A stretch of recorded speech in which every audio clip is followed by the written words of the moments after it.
Hey everybody, this is Andy Dahl from Everything Wheels, and I was going to give you a walk around on my M-37 truck that I have acquired.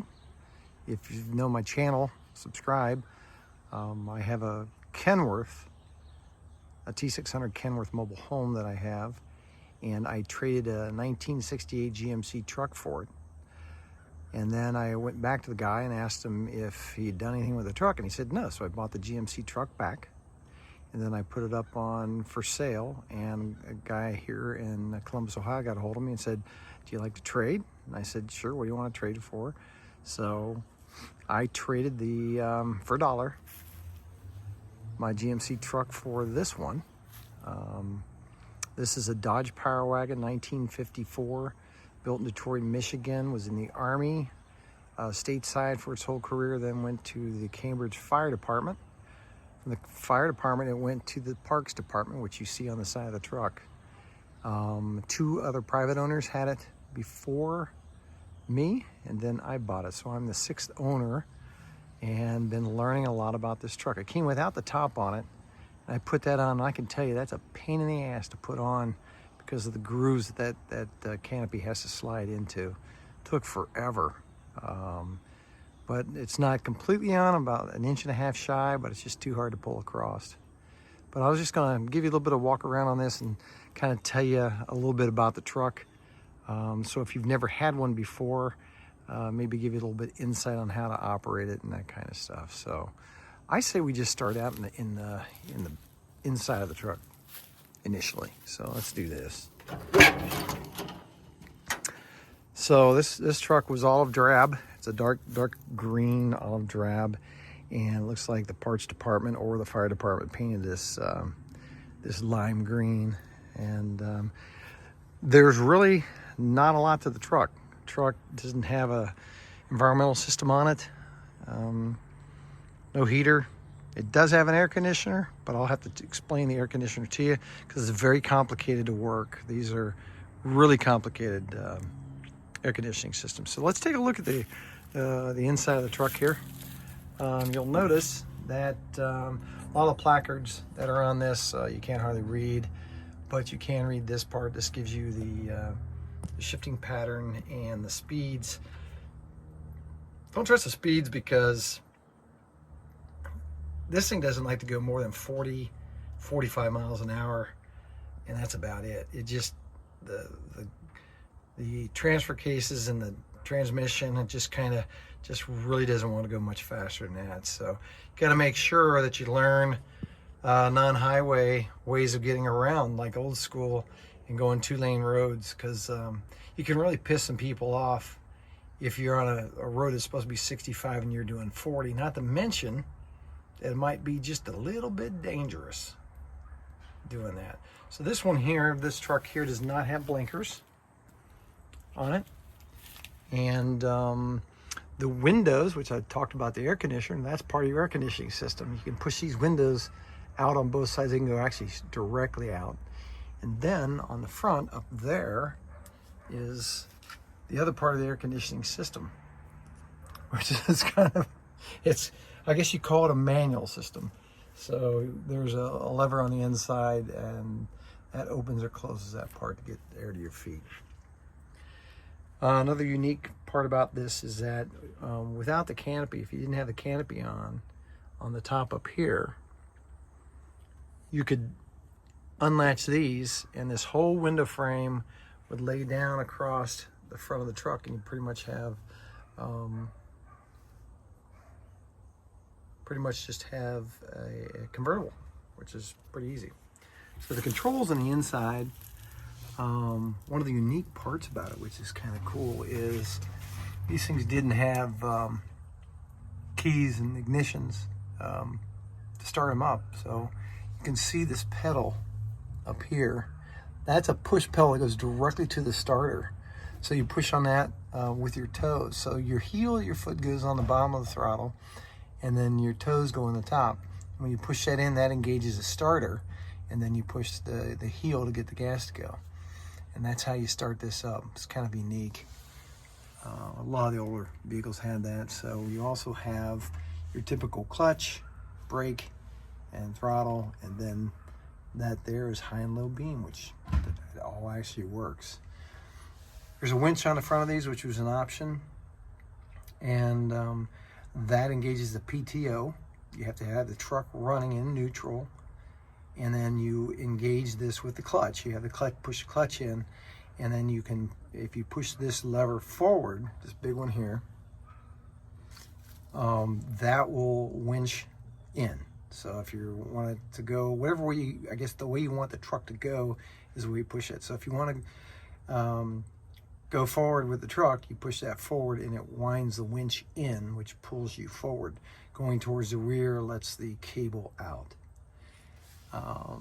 That lever right there is the air conditioner lever, is what I call it. So you pull that back this way, and if you look up here, it closes that air conditioning part.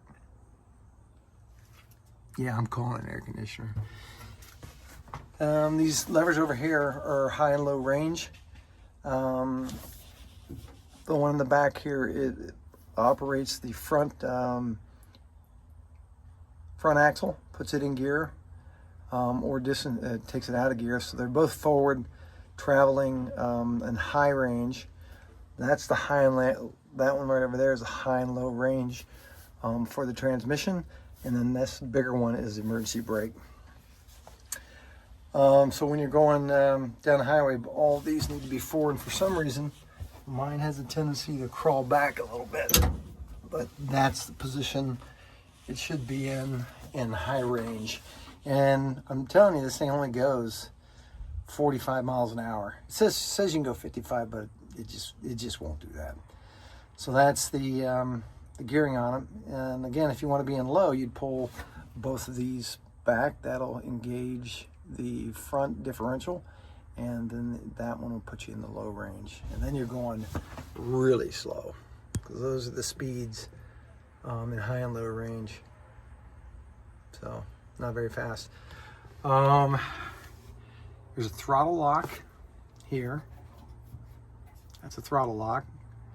And then this is a choke. And I don't know what was in there because it wasn't on there. This turns the ignition on, or not the ignition, but the coil. And so you turn that on, and you can see my gauges move a little bit. But that's all they do. None of the other gauges work. Let me grab and get inside here a little bit. Might be a little bit easier. So you have the temperature, water temperature on the lower left. The upper left is the battery and generator. This truck has a generator in. Obviously the speedometer's in the middle, and it shows 40,000, actually 4,019 miles on it, which can't be right. And then the fuel gauge, which it doesn't work. And also the oil pressure doesn't work, so, but it all runs. So you can see, I'm going to go ahead and do the air conditioner. Oh, there we go. It's on. The air conditioner's off. So the interesting thing about these windshield wipers, I had to replace this window, and installed correctly, they're upside down. The lettering is upside down, and they're pneumatic. Manual. And then when you start the truck, on the bottom, or I think it's on the top part of the fuel pump, is an air, I think it's a vacuum pump. And this is a switch. Push it out and push it in. And this is an air line that comes from there, and that's what's supposed to make the windshield wipers work. They haven't reconnected the line, so I don't know for sure if it works or not.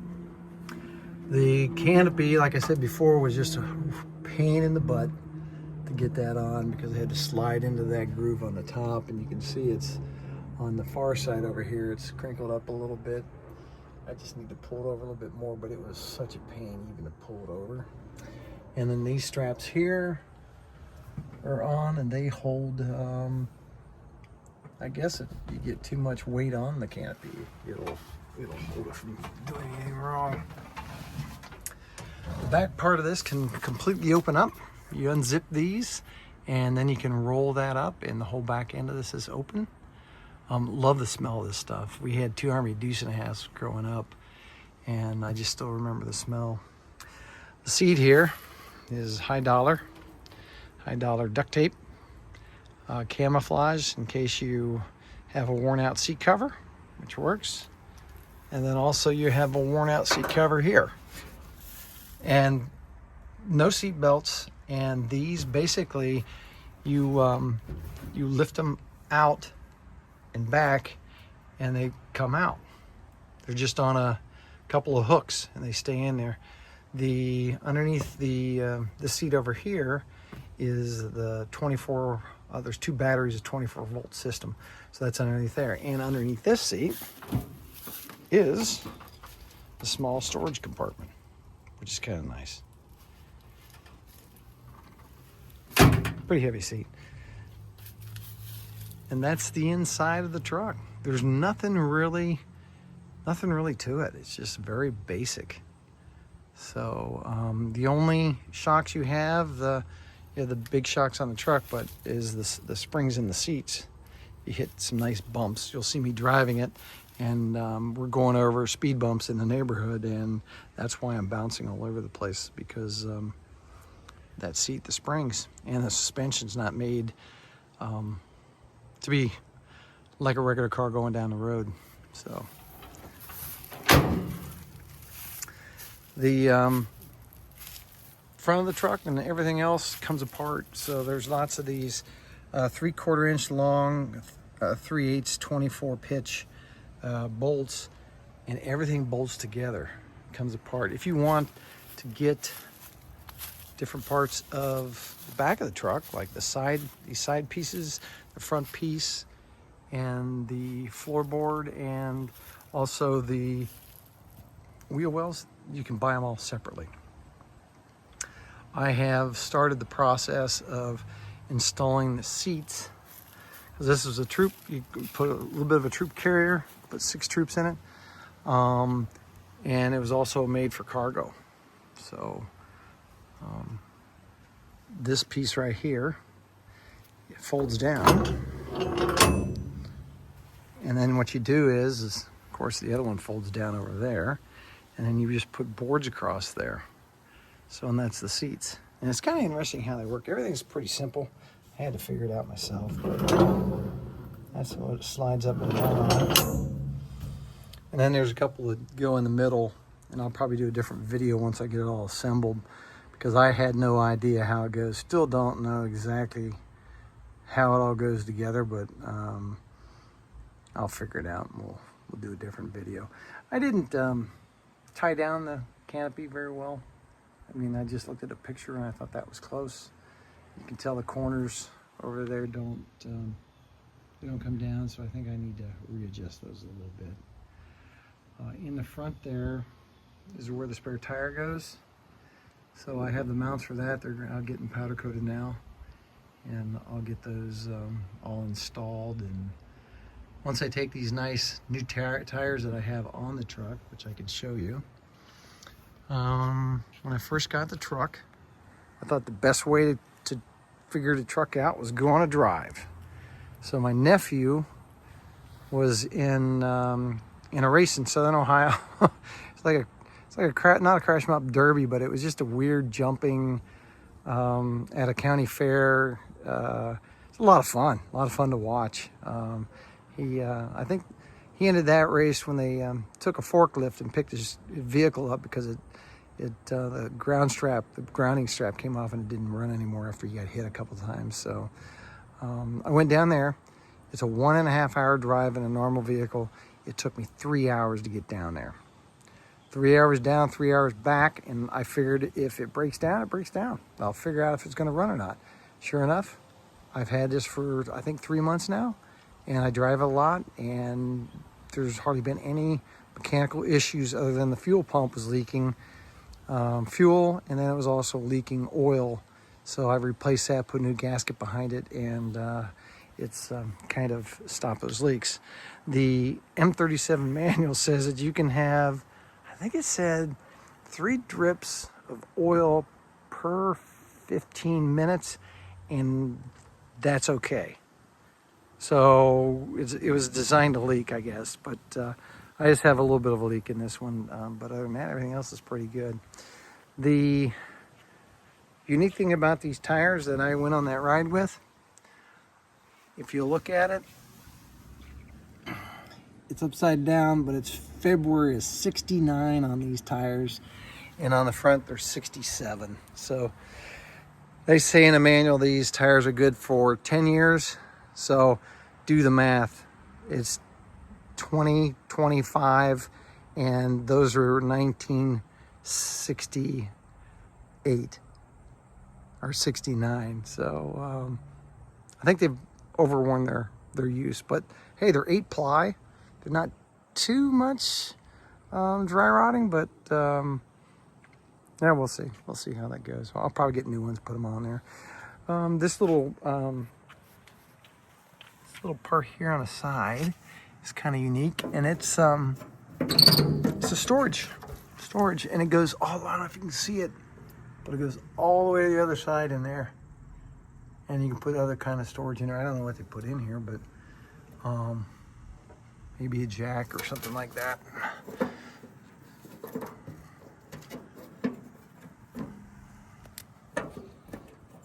Get the right angle on that thing. There we go. It just had on the side of it had these reflectors, and that was standard reflectors on the sides, and then on the back here. So it has two of those markers. It has a pintle hitch on it, and over here it has the one brake light. So the switch in the front, the only brake light I got is this one, and then here is I don't know if it works, all the electrical works, but that's for if you had a wagon or you were pulling something, you can connect to it. These are little, they're little red, very low dim lights for convoys. Those will run along with the other side over there. A piece on the back, which is a little bent up in a few places, is for a shovel and a pick, and maybe something else. I don't have them, so I don't know for sure what's on those. And then what I didn't want to drill any holes, put a license plate on here, so I put these magnets. Get them online. They're for cabinets, which work really good in cabinets in the Kenworth. So now you know how to take my license plate if you need it. But they're pretty strong magnets, and it just stays on. You don't have to drill anything. So if you got a vehicle you don't really want to drill into, you can have that. So I did a lot of cleanup on the truck.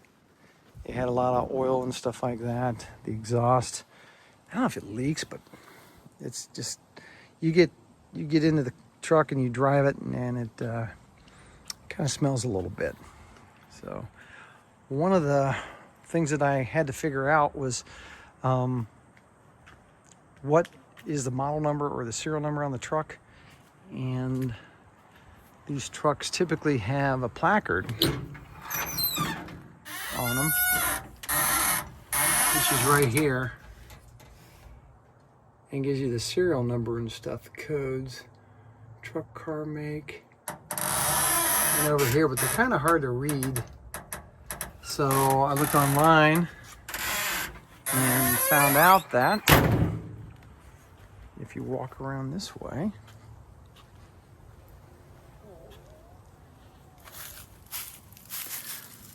the serial number of the truck is stamped in the frame. So, and look at all these grease fittings on these things. I mean, they have grease fittings everywhere. So that's been there for a while. It's dripping a little bit of oil, but hey, they said 3 drip for 15 minutes, and that's been a couple weeks, so we're good. It's good to go. So let's take a look at the front lights here. There's a blackout light you turn on. There's lots of, I'll go in and show you the switch, but the switch is kind of unique in that this light here, it's a blackout light, and it puts a little bit of a light out front for you to drive, so I guess so you don't hit the person in front of you. There's also this light that comes on. When I first started driving the truck, I couldn't figure out how to turn the main headlights on. So I drove with that, and that was not very good at night, especially in a city. And then these bottom ones are those red ones again on that side. And that's a little bit different on this side. It has those lights. It doesn't have the blackout light, and that light doesn't look like it's working, but actually is. The winch, big winch, it's not working. I found out. I tried to reel it in. PTO, which you saw the thing on the inside, is right there. And that's where you engage and disengage. Well, that's the PTO, that's the power takeoff shaft. And then this is where you engage it. That's not engaged. And then over here on that side, which it doesn't go, is engaging the winch. We had these on the 1.5 deuce, and I pulled a tree out of the ground with it. But that's on a 1.5 deuce. This one's a little bit different. So we can get this rebuilt. I spray painted this. There's a company I got, Kansas Spray Paint. This stuff is good enamel paint. So I could probably paint the whole thing with a rattle can, and it really wouldn't look that bad. Because this actually looks pretty good, just painted up like that. But to get into the engine, we can take a look at the engine here. You take these off. And there's right here's underneath here is what disengages the latch. My latch for some reason is broken, so I'm gonna set this down real quick, and then we're gonna. So this is with it open. There's two different ways to have it. You can have it where it's bent down a little bit, and these go up into those slots, and it holds it like this. And there's one on both sides. But this is the engine. It's the Chrysler 230 straight 6-cylinder. And you notice it's got all these hoses and connecting lines and stuff all over the place. That's because this engine was designed to go underwater, submerge it completely underwater. I mean, even look at the spark plugs. All right, those things are all waterproof. Down there, I can get down into here, is the new fuel pump that I put on. Fuel filter's not original. Fuel filter normally is over on that, and it's a waterproof. But everyone I've seen, they take that off of. These connectors are really cool looking. And I forget what they're called, Jacob connectors? That may be wrong. Another unique thing about this, and I'll just warn you if you're a first time owner of one of these, notice it says, and it's upside down, oil level. Yeah, because that filter is full up to oil up to that spot. So you take this off, and guess what happens if you don't know it has oil in it? Yeah, oil goes everywhere, which I happen to do. I don't know a ton about the engine. I think I may have an exhaust leak, but it's really old, obviously 1954. It's got a nice radiator on it. The plug wires are, I mean, they're just massive. Waterproofing on that. The oil dipstick looks like it had a little bit of issue, and someone did a really bad job brazing that back on. Look at the size of this generator. This generator is massive, and you can see the connector here where it screws together and goes on. You can notice that I told you those lines. So that line goes over to the carburetor over there, and it draws vacuum when the thing's submerged in water. Got a little bit of a water leak in there. But not enough to make a huge difference. This right here is the oil filter. It has a canister that you take off and put in. I know this because I changed the oil. And then you use that to drain the rest of it. That little, this little part right there. That'll drain it out. And if you look down here even further, I told you about the starter and how to start it. Look at that. That's the rod that comes in and goes right to the starter. So when you push your foot on it, it directly engages the starter. Distributors on the side of the engine. And you notice it also has a line that goes to it also. So when it's submerged, it pulls, I don't know, got to pull vacuum off of there somehow. But very unique engine. There's the oil pressure sending unit. Doesn't work, or the gauge doesn't work, or there's a fuse out. I don't know. But 70 horsepower. That's all it's got. Horn doesn't work. I tried to connect it. They don't work. But yeah, that is the engine. Chrysler 230. These things, when they were first designed, they used them in the war, in between the wars, and the speeds on the highways weren't really high, and the vehicles didn't go very fast. But later on, because these were used in Korea and Vietnam, a couple friends of mine had them in Vietnam and used them, and the highway speeds became faster. The faster they went, the higher RPM that they sustained under a longer period of time would throw rods in these. So that's why I'm a little afraid to try to go 55 miles an hour for a long period of time with high RPM. I don't want to screw the engine up, so we'll see. But that's the engine, and that's the M-37. So let me show you the light switching on the inside, because the switch is kind of unique. So this is a switch, and it has blackout markers and blackout drive, panel dim, dim, and then bright. And the bright, believe it or not, the bright one, and I had to sand them off so I could see them, is when you get the lights on. But it's all locked. So to get them to work, and just to get brake lights is here. For the one brake light to work, you got to hold this up, and there we go, and have it come over one. Now I have brake lights when I touch the brakes.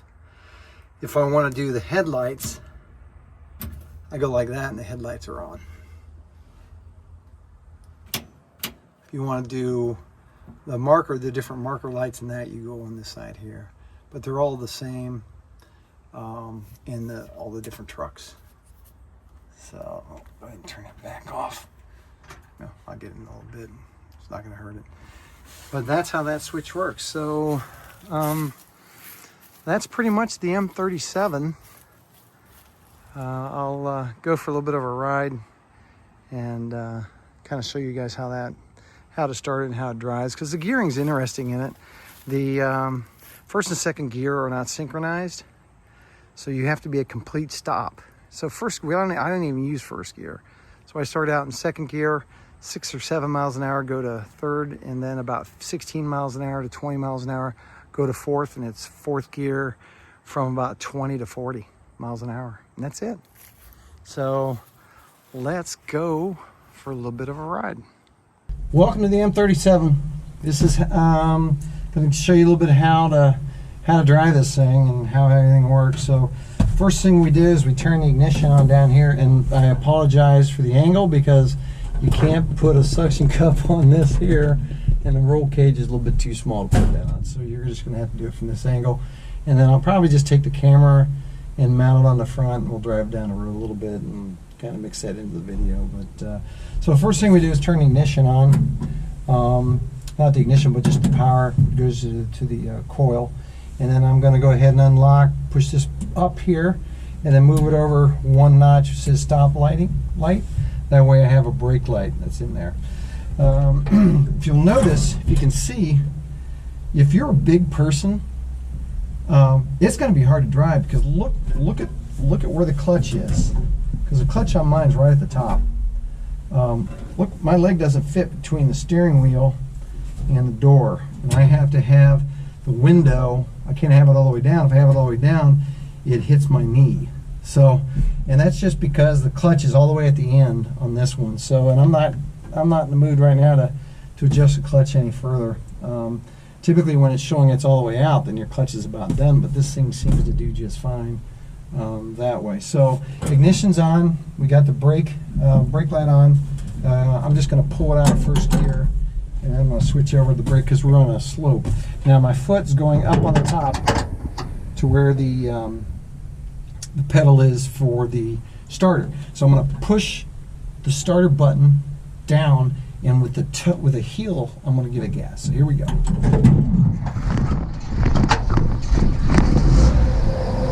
So then I came down. Once I got off the starter, you got to remember to get off the starter, and then you come down here, you got the gas. So you're lucky I already started it up, so it's warmed up. But typically, once this thing gets running, it just continues to run. So we're in neutral. We're in the high range on those, and the emergency brake is off. And now I'm just going to let off the brake, and we're going to back up here a little bit.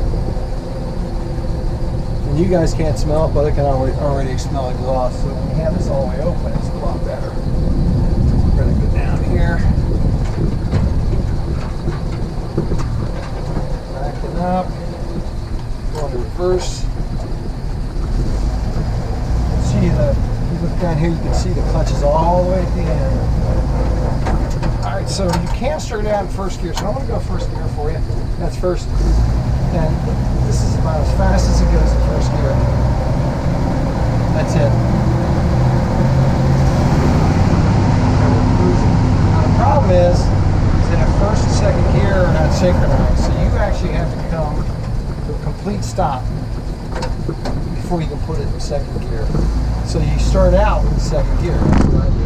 This is second gear. We're going to go down the road here a little bit. I don't have any blinkers, so old school. I think we're going to go right. So I got no traffic that way. Here comes somebody. We're going to be turned. So starting out second gear. See how it is. And again, it's power. It doesn't have power steering. So we're going to go about 8 miles an hour, 6 miles an hour. You got to be careful when you put it into third gear, because if you go straight forward, you'll grind first gear. And sometimes it's hard to get out of second gear to get it up into third. And when you push it out, it grabs those gears that aren't synchronized at first. Now I'm going to go probably about 16 miles an hour. Fourth gear, that's it. When they first came out, you know, these things are designed to go slow in back roads and in the war, and they weren't designed for highway speeds. Now you can downshift to third, no problem, and it goes right into it. So fourth and third are synchronized, but first and second are not. So now I'm going like 15.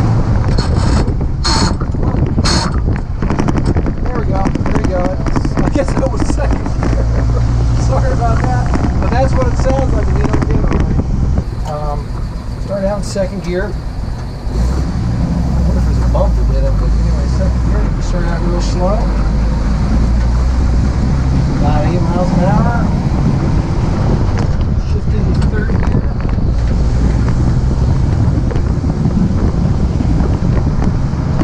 About 15 miles an hour, you go in fourth gear.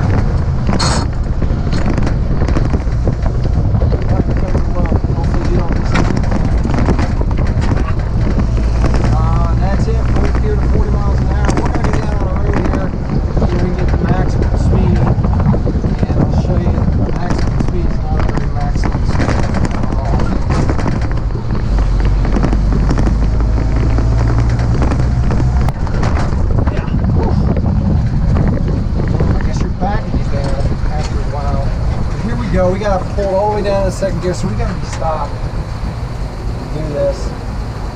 That's a nice old Mustang.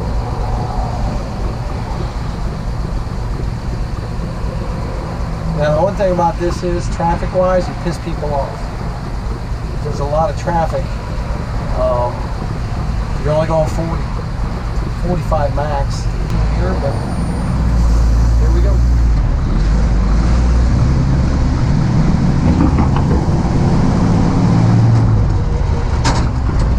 hear that where I hit first gear a little bit?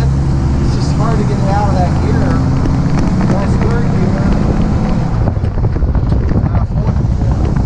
That's it.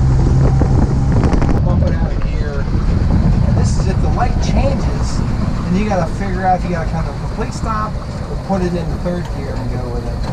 So we were slow enough to where I'm in second gear. Only about 5 cars behind me. I just kind of pop it out of here, and then I can push it over. That's 4. That's it. But you're going to hear, yeah, that's the M-37. Drum brakes, believe it or not, it's got all 4 corners have drum brakes on them, and the drum brakes are actually pretty good. I probably need to get better tires on. Pump signal, making a turn.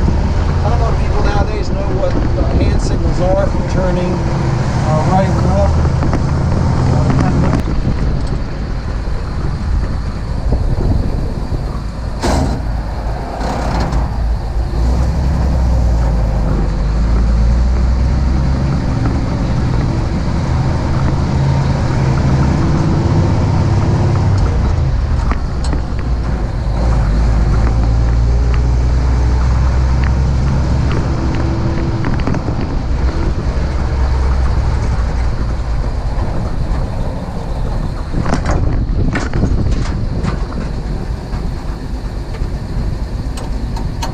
First gear's a granite gear.